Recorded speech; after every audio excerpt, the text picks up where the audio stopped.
Bueno, estamos en el piso ya con Javier Gentilini, que es politólogo, es profesor de la UBA de Ciencias Sociales, es ex legislador de la Ciudad de Buenos Aires. Hace muchos años que lo conozco y siempre para mí es un verdadero placer conversar con él de política, de actualidad, de lo que va viendo en la Argentina. Javier, ¿cómo te va? Muy bien, un gusto estar acá de vuelta. Y bueno, es un gusto compartido. Bueno, sí, la verdad que sí, es así. Siempre me sentí muy cómodo acá. Es así, te conocemos hace muchos años, Sí. es decir, recién hablábamos un poco Sí. del antiguo Proyecto Sur, ¿no? Claro, estábamos con Pino, sí. ¿Qué recuerdo te trae a la memoria toda esa construcción que fue tan importante en una época? Yo tengo los mejores recuerdos, independientemente de las vicisitudes que obviamente se tienen en la acción política y más, digamos, por la situación y el lugar y el rol que nosotros llegamos a ocupar. Uh-huh. Básicamente con lo que fue la alianza UNEN, recordarán. Sí. Sí. Que tuvo, digamos así, como una aparición, ¿no? Muy atractiva, digamos, bastante entusiasmadora. Después, bueno, eso se fue diluyendo producto de también factores que operan en la política y la política de primer nivel, Uh-huh. digamos. Claramente eso, que era un poco lo deseable, esa alianza que se constituyó con varios partidos, donde Proyecto Sur fue uno de sus principales promotores. Bueno, evidentemente no logró mantenerse en tanto un polo, digamos, no de atracción, sino de concentración de fuerzas políticas para resistir los centros de poder político que operan, digamos, ¿no? en el espectro. Claro. Y de hecho UNEN fue como una especie de despedazamiento. Uh-huh. Sufrió. Podríamos decir, básicamente a partir de la huida de la UCR. Exacto. Y de la coalición cívica hacia lo que hoy es Juntos por el Cambio, en ese momento creo que se llamaba Cambiemos. Uh-huh. Bueno, eso fue un poco, ¿no?, la herida de muerte de UNEN y de hecho creo la última experiencia de ese nivel o de esa importancia, digamos, de lo que se podría entender como una propuesta progresista o de centro izquierda, muy nítida, ¿no? Después viene la discusión al respecto de cuánto de eso o no está en el Frente de Todos, que es una vieja discusión, Sí. ¿no?, entre el peronismo, el progresismo, qué tipo de peronismo, qué tipo de progresismo. Claro, ¿y crees que ahí quedó un espacio vacante como que hay que Totalmente. ocupar que hoy en la Ciudad de Buenos Aires? Absolutamente, no solo en la Ciudad de Buenos Aires, creo que también es una cuestión de carácter nacional. Sí. Hay retazos de eso, por ejemplo, la misma experiencia de Hapkin en Rosario. Él claro. era un activo participante de lo que fue lo de UNEN. Y de alguna manera es como que esa estela, digamos, en relación a cierta cuestión progresista, en el buen sentido de la palabra, porque después tenemos, ¿no?, todo lo crítico que se puede hacer en términos más peyorativos de Uh-huh. progres, Uh-huh. como, ¿no?, desmereciendo lo que sería una actitud por ahí discursiva por un lado, pero desvinculada, digamos, ¿no?, de cosas más concretas que resuelvan los problemas más concretos que tiene la gente, ¿no?, Uh-huh. hoy. Así que yo creo que está vacante, creo que justamente, por eso digo, no solamente fue la última experiencia más importante, sino que creo que fue la última experiencia que hubo en ese nivel. Eso no quiere decir que no existan, digamos, partidos o propuestas que se encuadren más o menos dentro de eso. Pero ¿crees que, por ejemplo, a nivel político, te lo pregunto, el Frente de Todos por un lado y, bueno, Juntos por el Cambio terminaron fagocitando a todos los partidos de alguna manera? No, digamos, bueno, eso responde un poco a la dinámica de polarización, ¿no? Está bastante Exacto. estudiado, es decir, cuando se polariza mucho, digamos, eso se come muchas cosas que por ahí no están ni en un lado ni en el otro, o son más de centro, siempre aclarando que vos tenés centro-izquierda, centro-derecha, y luego hoy, por eso decía que está bastante discutido, porque el caso de la Argentina, con la presencia del peronismo histórica, su, digamos, desenvolvimiento a lo largo de la historia, valga la redundancia, y qué viene a hacer hoy, que también es una discusión, digamos, ahí el cruzamiento con el tema de lo progresista tiene sus bemoles, porque hay gente que está dentro del Frente de Todo y se reconoce como tal. Exacto. Claro. Y vos vas a ir también adentro del Frente de Todo y vas a encontrar cosas que no tienen nada que ver con eso. Bueno, pero eso también responde un poco a esa cosa medio indescifrable, no tanto, pero está más instalada como indescifrable de, bueno, ¿qué viene a ser el peronismo? Como el Frente de Todos viene a ser la expresión última, si queremos. Es la expresión última con todas las contradicciones que hay anidan y que están a la vista, ¿no? Porque esto está hoy muy, muy expuesto, ¿no?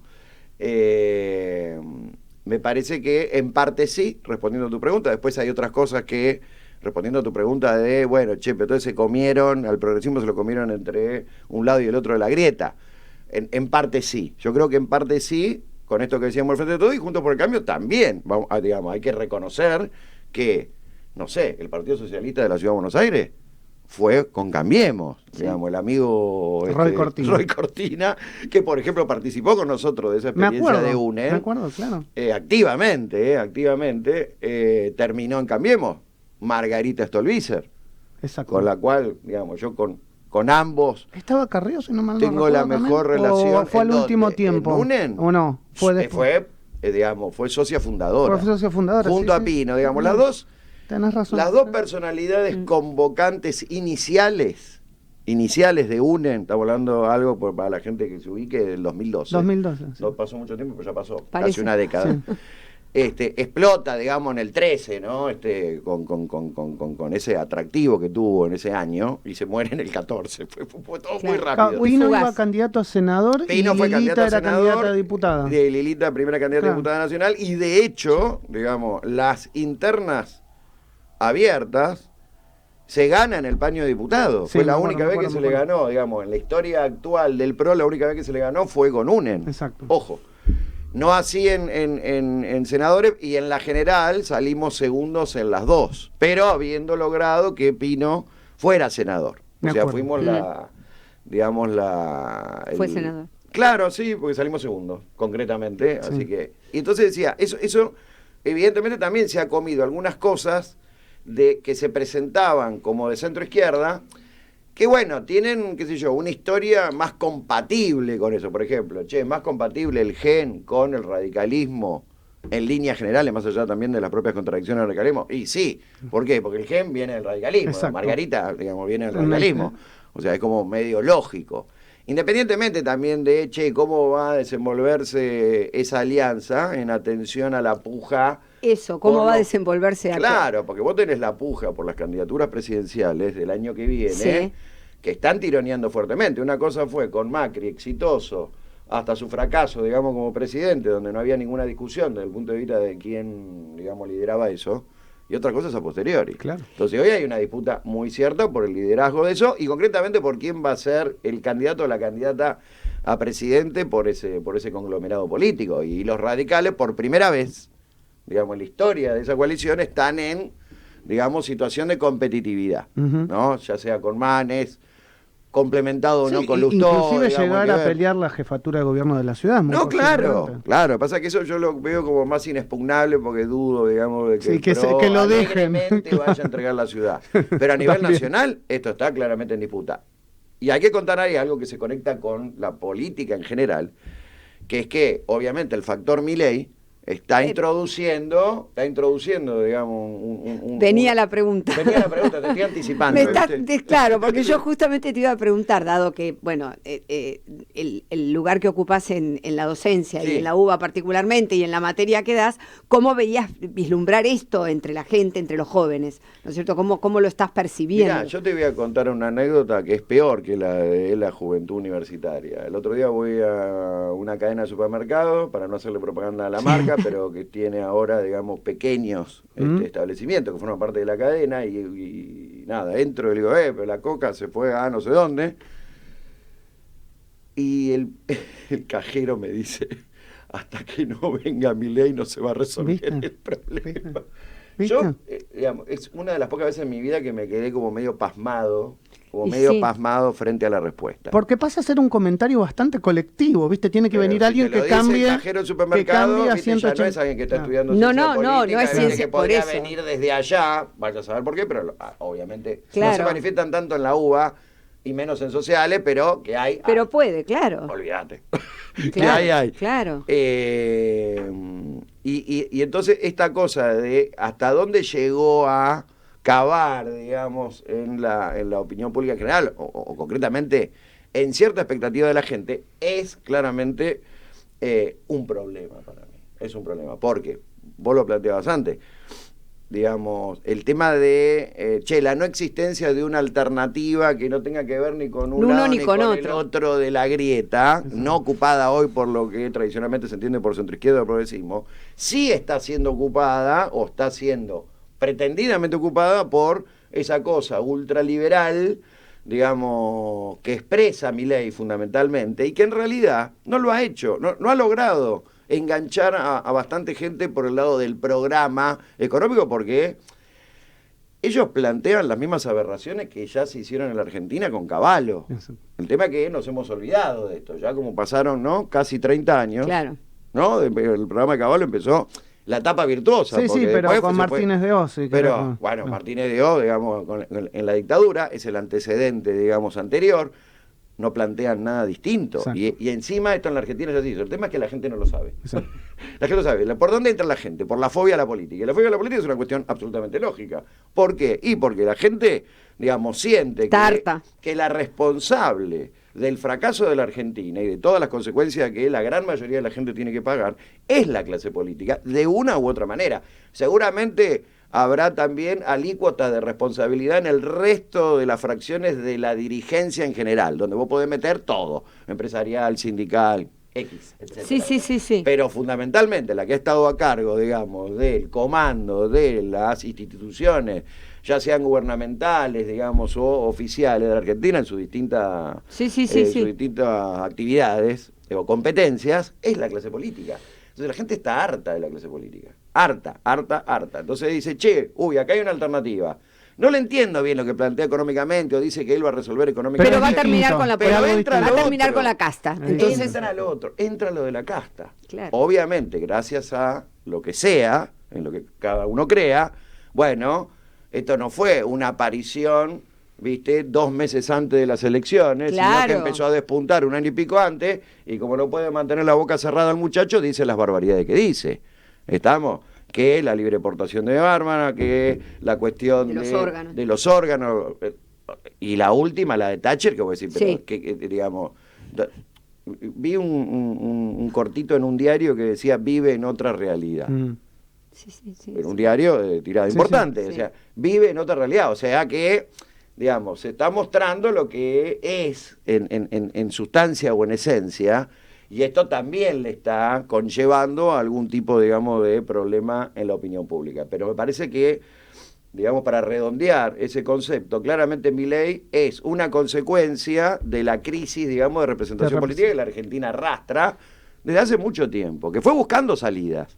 Porque vos fíjate que Juntos por el Cambio y Macri como un outsider. Sí, es una búsqueda de salida. Es una búsqueda de salida, claro. Es una búsqueda de eso. Lo de uno en su momento fue una búsqueda de eso. Bueno, después se deshizo. Hasta que Macri se expuso como presidente y demostró lo que era. Bueno, ese fracaso lleva a la gente a decir, bueno, el anterior fracasó, este fracasó. Viene este otro y ahora el que está ahora está fracasando. Es una cosa de loco, digamos, porque digamos, es tremendo, digamos, el fracaso manifiesto casi en todas las áreas. No sé qué área se puede rescatar, digamos, la acción del gobierno hoy actual, digo, de Fernández. Y entonces la gente dice, ¿de dónde me agarro? ¿De dónde me agarro? ¿De dónde nos agarramos? Te aprovecho un minuto para preguntarte por algo que nos preocupa a todos. Inflación.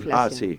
Inflación es terrible, vos decís, bueno, no hay solución, la clase política no da solución, 70-80% de inflación para este año, y bueno, aparecen entonces gente como Milei que dice, bueno, yo tengo la solución a la inflación. Libertad de mercado total, claro, y ya se resolvió. ¿Y por qué, digamos, toda la clase dirigente no puede ponerse de acuerdo en cómo bajar los índices de inflación? Oficialismo y oposición. Bien, yo creo que porque estamos en la trampa de dos planteos que se han demostrado fracasados ya, a pesar de las cositas que se dicen, inclusive desde Milei, Esper o los ultraliberales. Digamos, como no se quiere ir a lo que nosotros estamos planteando como salida, digamos, no solamente única, sino viable en función de lo que la Argentina implica, por el nivel de complejidad que la Argentina tiene. La Argentina no es una sociedad, digamos, ni homogénea ni achatada, absolutamente, que se puedan resolver sus problemas de una manera simple. Es muy complejo. Ahora bien, eso complejo es claramente que se pacten los precios. Ahora, vos tenés que pactar el conjunto de los precios.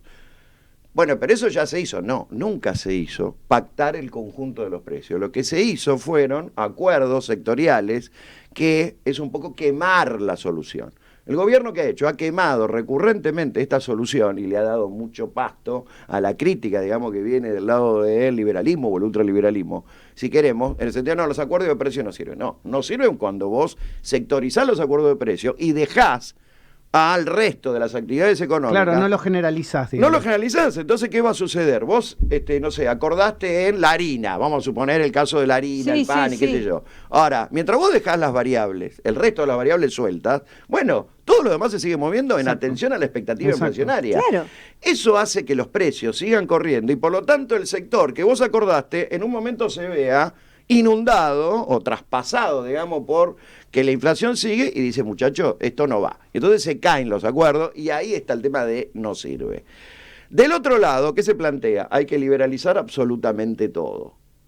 ¿Estamos? El mercado lo va a resolver. Bueno, yo quiero decir que esto ya lo hicimos. No es que no se hizo. Lo que están, ¿dónde se falsea la verdad? En que la Argentina ya tuvo su experiencia ultraliberal y fue con Cavallo, fue en el gobierno de Menem con la gestión de Cavallo. Reforma, plan de convertibilidad, reforma 1 y reforma 2 del Estado, donde había que achicar el Estado, descentralizarlo, recortar el gasto público, racionalización administrativa, desregulación completa, apertura comercial indiscriminada y libertad finalmente de mercado. ¿Y dónde terminamos? En un desastre absoluto. Porque una cosa es el año 92, 93, 94, con un financiamiento que venía de un fuerte proceso, digamos, de privatizaciones. ¿Recuerdan? Sí, claro. Y las consecuencias se empezaron a pagar a partir del año 96, 97, con el tema de la pueblada, corte de ruta, un desastre. Entonces, entre, digamos, la ineficiencia del gobierno en el sentido de con medidas pretendidas de control y de fijación de precios que después no puede hacer cumplir, porque tampoco no tiene capacidad para hacerla cumplir. Y cuando quiere ir a consensuarlo, lo consensúa sectorialmente, y eso termina siendo, digamos, sobrepasado por la inflación en general. Y del otro lado se plantea alegremente que con una conducta ortodoxa desde el punto de vista de no emitir más, achicar el déficit fiscal sobre la base de achicar el gasto público, sobre la base de achicar el gasto social. Muy bien, ¿hasta dónde se puede achicar el gasto social si vos no generás trabajo? Digamos, ¿de qué manera van a levantar el 1.200.000, 300.000 y medio de planes que hay si vos no generás trabajo? Entonces, ¿qué es lo que estamos planteando?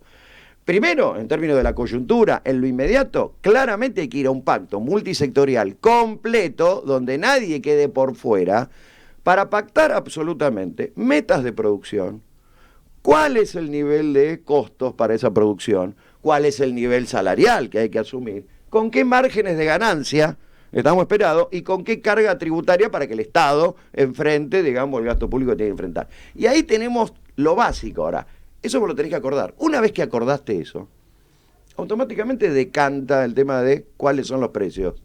¿En qué tipo de precios, en qué rango de precios, obviamente, podemos acordar el conjunto de la economía? Obviamente después el compromiso tiene que ser ineludible de mantenerlo.